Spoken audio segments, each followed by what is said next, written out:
A maior evidência de uma vida de fé verdadeira que nós podemos ter é crermos que Jesus Cristo morreu e ressuscitou dentre os mortos.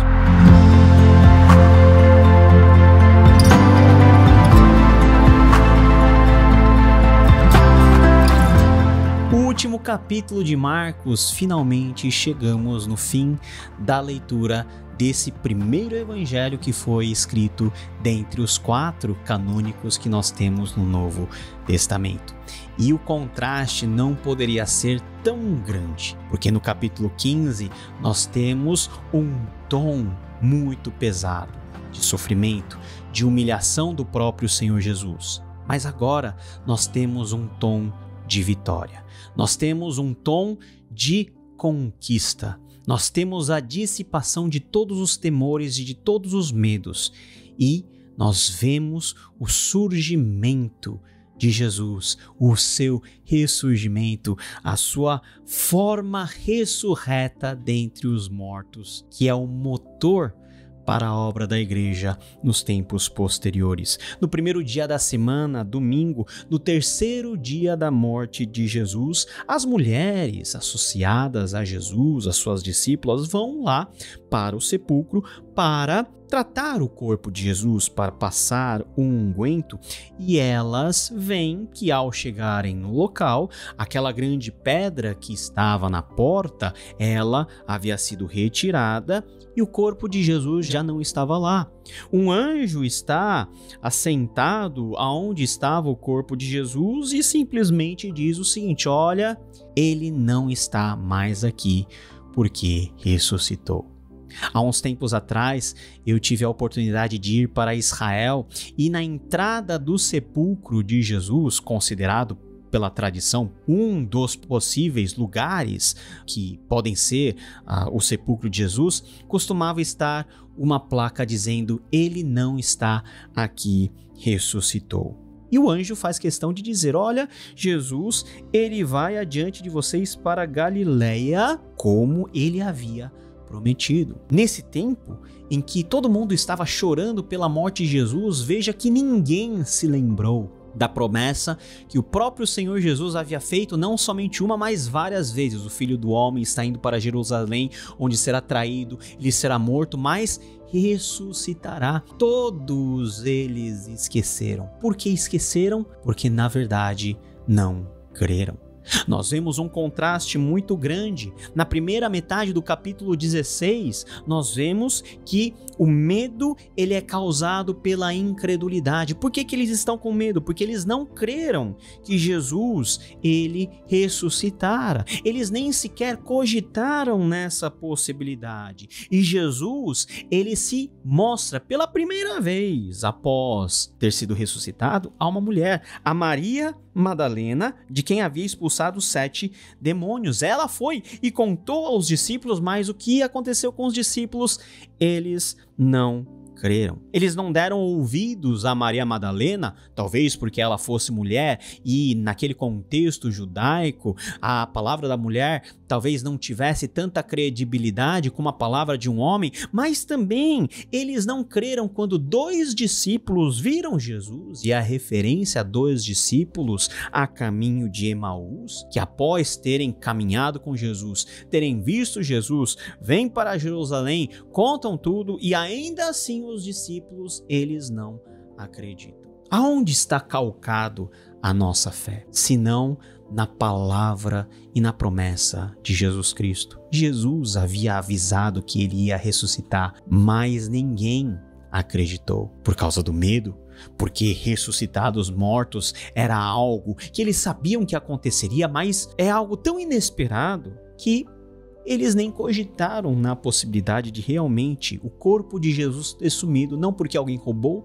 não porque alguém moveu, mas porque de fato Jesus ele ressuscitou. Mais tarde Jesus ele encontra-se com os 11 e ele censura, ele exorta com relação ao que? A incredulidade e a dureza do coração. Meus queridos, a mensagem da ressurreição é o cerne da mensagem do Evangelho. Em todas as pregações apostólicas, em Atos, por exemplo, nós vemos que o motivo da ressurreição, o tema da ressurreição sempre está presente. Mas no primeiro momento os discípulos eles não acreditaram porque eles estavam cheios de incredulidade e o coração deles estava enrijecido. Não acreditaram nos que tinham visto depois de ressurreto. E Jesus, ele censura a falta de fé, mas Jesus, ele anima, dando a missão à igreja. Vão pelo mundo todo e preguem o evangelho a todas as pessoas. É a grande comissão de Marcos, e Jesus diz algo muito interessante no versículo 16: quem crer e foi batizado será salvo, mas quem não crer será condenado. Mais uma vez, Jesus reforça a ideia de que Deus, ele se agrada daqueles que creem em Jesus, que ele morreu, que ele ressuscitou. E o crer está associado ao batismo, da mesma forma que o crer está associado à nova identidade que a partir de agora todo o povo de Deus, crente, teria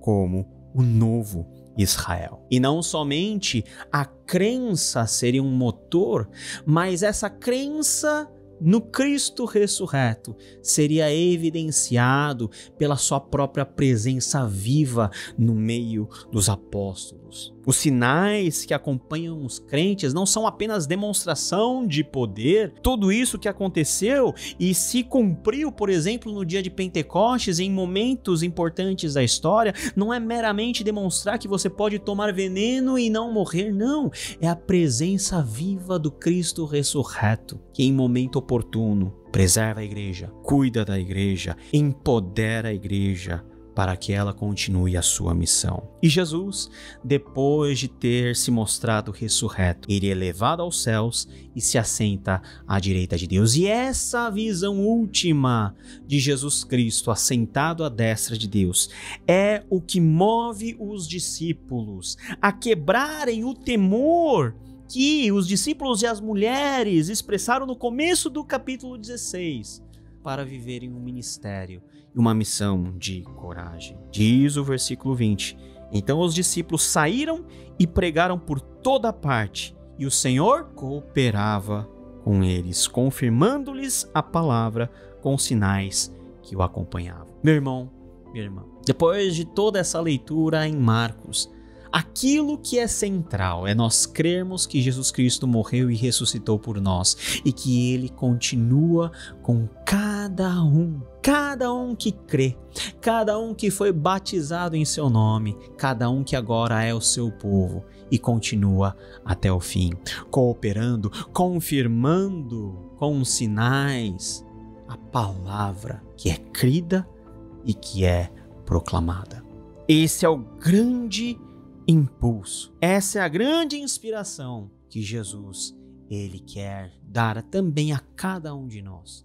Nós que fomos alcançados pela morte e pela ressurreição. Nós que também somos discípulos enviados para pregar o evangelho a todas as pessoas. Nós que em primeiro lugar temos o chamado de crer, para que por meio dessa fé, com a pregação do evangelho confirmada pela própria presença do Cristo ressurreto e vivo no meio de nós, gera também fé naqueles que o Senhor elegeu para também fazerem parte dessa grande família que é a família de Jesus. O evangelho de Marcos termina para cima, termina animando o nosso coração. Creia, confie que Jesus está conosco até o final dos tempos. Muito obrigado por ter estado conosco nessa leitura do Evangelho segundo Marcos. Se você gosta do nosso trabalho, do nosso podcast, não se esqueça de se inscrever no agregador de preferência ou aqui no canal no YouTube, deixar o seu comentário e, uma missão importante, comente, compartilhe com outras pessoas, porque a nossa missão é ler um capítulo por dia para que a nossa fé seja fortalecida e que esse evangelho vivo possa alcançar também todas as pessoas que estiverem no raio de ação desse podcast. Que Deus te abençoe. Tchau, tchau.